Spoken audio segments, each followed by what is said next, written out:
as a Tennessee fan, I've seen the highest of highs and I've seen some of the lowest lows at this program. In 1998, I was 6 years old, sitting on the couch with my dad, watching as T. Martin and Peerless Price beat the Florida State Seminoles to win the first BCS national championship. I was also there when we were preseason ranked number 2 in 2005, and we go 5-6.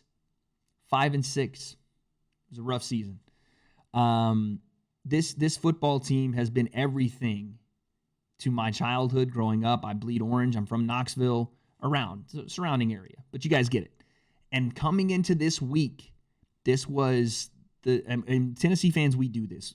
When we get a couple of big wins early in the season, we see somewhat of an improvement from any position, O-line, running back, defense, wherever it is. If we see improvement, we are gassed to the floor, full throttle. It feels like 98, right? That's the thing with Tennessee. It feels like 98. And this felt like a team that could really make some waves. And this crazy time in 2020, why not be the Tennessee Volunteers that finally get it together after years of just falling apart late in games or falling apart early in the season and trying to play catch up late in the season? This could have been this could have been the year, right? And it still can be. Let's not get crazy. It still can be a year where Tennessee's very successful, but I think we put such high expectations on these teams, and I know it's one of those things where you don't want to be a losing program and have your expectations at average. But coming into this week, after a win over Missouri, a dominant win, a close win over South Carolina, I liked our chances. I did. I told you guys this. I thought we had to run the ball very well. I thought JG had to make a couple of plays, Jarrett Garantano had to make a couple of plays, and he did that. And which is why I felt better as we went into halftime in this game, and then things kind of unraveled. So let's get into it. The game starts great for Tennessee. Snap goes right over the quarterback from Georgia, Stetson Bennett, right over his head, and Tennessee recovers in the end zone. They go up 7-0 early. They even get a stop on the next possession. Tennessee's defense just bows their back. I'll tell you this now. Henry To'oTo'o played a phenomenal game on the defensive side. And then things started to get a little rough. We had a targeting call, just a stupid play from our defensive lineman, just ducks his head and rams it right into the helmet of the quarterback. It wasn't a hard hit, but it was enough. It was enough, and it wasn't needed. The ball was gone. There was no need to even hit the quarterback. And this was a foreshadowing for the rest of the football game for Tennessee. Again, I'm not going to make excuses here, but I am going to tell you there was a severe lack of focus, especially on the defensive side early, and then it made its way to the offensive side as well. But yes, so this Tennessee team, we start off great. Georgia answers, 7-7 football game. And then Georgia goes up, and Tennessee's playing catch-up. Tennessee does, by a beautiful pass by Jarrett Garantano, into the end zone after Georgia tries to go for it in their own end, gets stuffed. Garantano throws another one, and both these were caught by Josh Palmer, who had a phenomenal game on the outside. Another guy that just opened your eyes to how good he really is. Both go routes down the right side, both on shorter field, and this is, again, a foreshadowing for the rest of the game. Georgia on the outside, they were exposed to some of the one-on-ones that we had, but other than that, they were rock solid defensively. So Tennessee, in that instance, they go up 20. I think it was 21-20 at that point, and Georgia's trying to close the distance and score before half. It might have been 20-17. I think it was 21-17. Excuse me.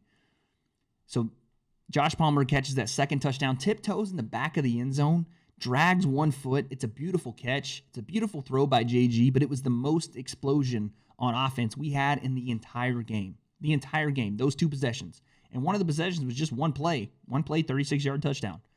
Tennessee could not move the football on this team. And again, it was foreshadowing because we go into halftime up 21-17 on a beautiful goal line stand. Georgia marches the ball down. They're trying to score before half, and Tennessee stuffs them.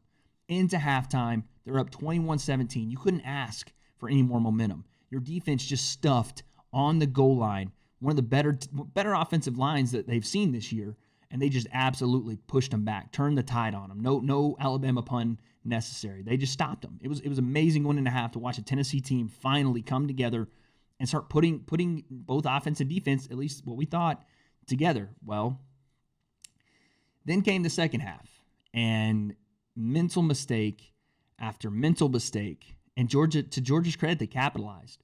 Tennessee comes out of the second half. They fumble the football in their own territory, strip sack. Jarrett Garantano loses the football. Georgia kicks a field goal. Next possession, Jarrett Garantano gets pass rush right in his face, which Georgia did a really good job. Their defense did a really good job all day with disguising their pass rush and disguising their blitz timing. They were timing up the blitz snap to where linebacker, safety, corner, they were running full dead sprint as the ball was snapped. They were just running through the line, no hesitation. Maybe it was JG with the cadence. I don't know, but Georgia's defense. I said this last week on the podcast. They are terrifying. That front four, terrifying. And give credit to the coaching staff too, man. Kirby Smart dialed up a defense that gave Tennessee problems all day. They dared Jarrett Garantano to beat him. In the first half, he played okay. He played well enough. He didn't make any big mistakes. In the second half, he made some pretty big ones. And to be fair to JG, the offensive line was an absolute no-show. Cade Mays, who we've been harping on as a major key factor to this offensive line, opposite Trey Smith, he did not show. I don't know if it was nerves, playing against his old school. He had a rough game. And JG was getting pressure in his face, blindsided. Like I said, he threw the pick. Georgia kicks another field goal. Tennessee just could not move they couldn't move the ball. They could not move the ball. And then we would give the ball to Georgia and to just give them yards. Penalty after offsides, after pass interference, after dropped interception. Tennessee shot themselves in both feet so many times they didn't have any left. They weren't walking. They were just dragging themselves throughout this game, and it showed. It showed. Late in the game, we had nothing to show for it. Georgia continued to score. Tennessee did not. A total turnaround of, let me check my math here, 27. There was a 27-0 run in the second half, meaning Tennessee goes into the half up 21-17 and doesn't score again. Georgia scores 27, making this game a 44-21 victory for the Georgia Bulldogs. There was another strip sack in there as well. Eric Gray couldn't get going on the offensive side. Ty Chandler, between them, they averaged about 2 yards a carry each, and they only got 8 touches each. It says Jarrett Garantano had 10 carries for negative 40 yards. If that gives you any indication as to how he was getting just rushed all game. Tennessee terrible on third down. We could go through the stats. It was just a terrible effort by this team. Terrible.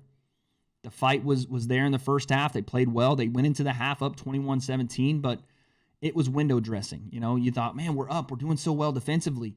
That defense had to stay on the field and stay on the field and stay on the field. They couldn't get off the field because the offense was either 3 and out, strip sack, interception. They could not get any momentum. They couldn't string a drive together. Our time of possession was brutal. We got beat by 13 minutes in time of possession. Total yards was even worse. They doubled our total yards. We had negative 1 yard rushing the entire game. And we know, as Tennessee fans, we know that Jarrett Garantano is not a game winner. He's a game manager. He has some good throws down the field. I'm not ready to put the entire blame on this kid because of the offensive line play was so bad. He made some bad decisions, and he does that. He's up here when he plays well. He's down here when he doesn't. We've known this.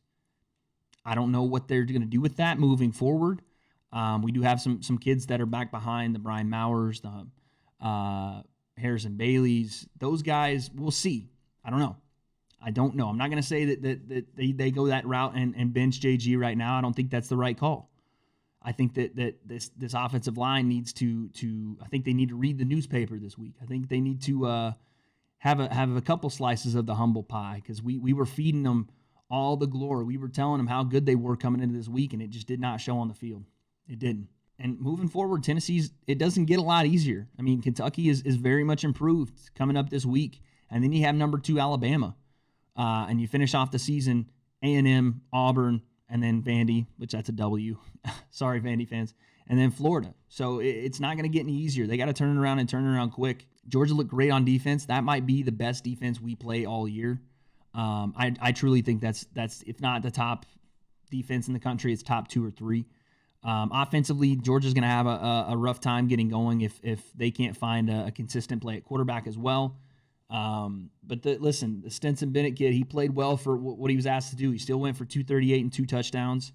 They ran the ball somewhat efficiently, but Georgia looks good. They looked good defensively. They gave us nightmares up front. Blitz packages were on point. And Tennessee, like I said, they shot themselves directly in the feet. Just Shot them both off. Couldn't walk, couldn't run, couldn't do anything. Rocky Top, it's not all bad, all right? We're still 2-1 in the conference. This was one to grow on, I think. The season's so young. It's so young. We got so much time. And let's be honest, like I said, the little brothers are coming to town. If we're going to get one to get the momentum back, this is the week to do it. You know what I'm saying? So everybody calm down. The sky it's not falling yet. And I've said it once. I've said it a million times, and I'll say it again. It's great to be a Tennessee Vol.